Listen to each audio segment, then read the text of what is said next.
they met in a pretty cool scene at a cool time and got together and fell in love very young.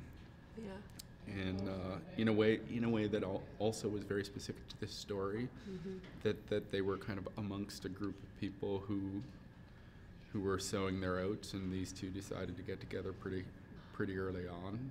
Yeah, it's rare that you have characters who are part of this kind of intense punk rocker scene who come from whatever lives they come from. There's a reference that Kat's childhood was, kind of a mess. And at 22 years old, they're like, you know what, it's you. And I'm done, and I'm in. And I think that, commitment to each other is so palpable in the family. It's like the base of everything.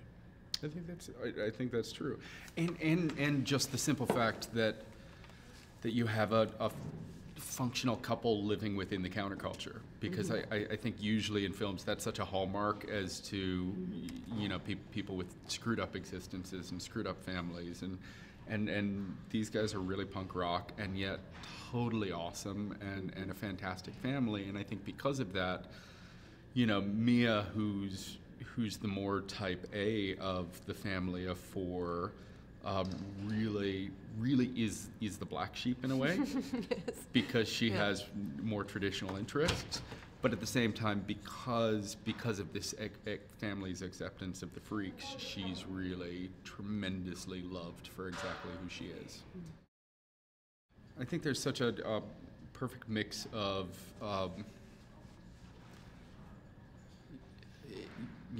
the exploration of kind of fate versus free will and what we choose and who we are inherently in this movie. And there's actually one of Gail's original lines in the book that subsequently made it into the script is, sometimes we make choices in life and sometimes they make us. And I think that's, that is kind of the summation of Mia's story is, she was born into this family and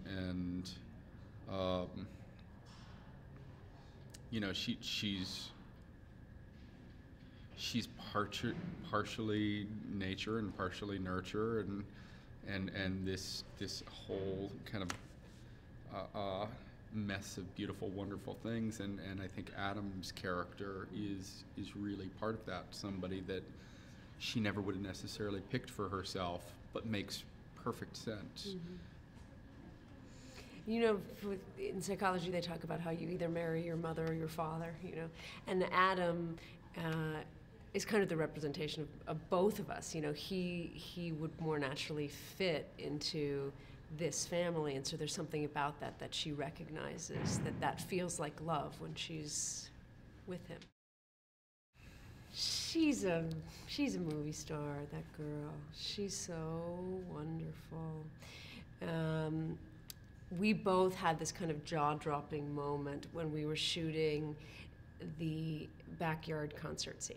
They're doing this kind of movie magic where there's an incredible cellist named Hagen who's playing Chloe's cello double, and they shoot her and doing all of her beautiful playing.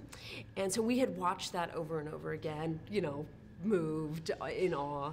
And meanwhile, Chloe was sitting at the monitor watching Hagen's face, watching what she does when she plays. And then they sat Chloe down and had her head in the same position and rolled the camera, and just using this part of her body, Chloe played the cello, was moved by the music, was in love with her boyfriend, was scared of the rest of her life. There was 60 different colors that happened in Chloe's face. Surrounded by the love of her family. Moved, yeah.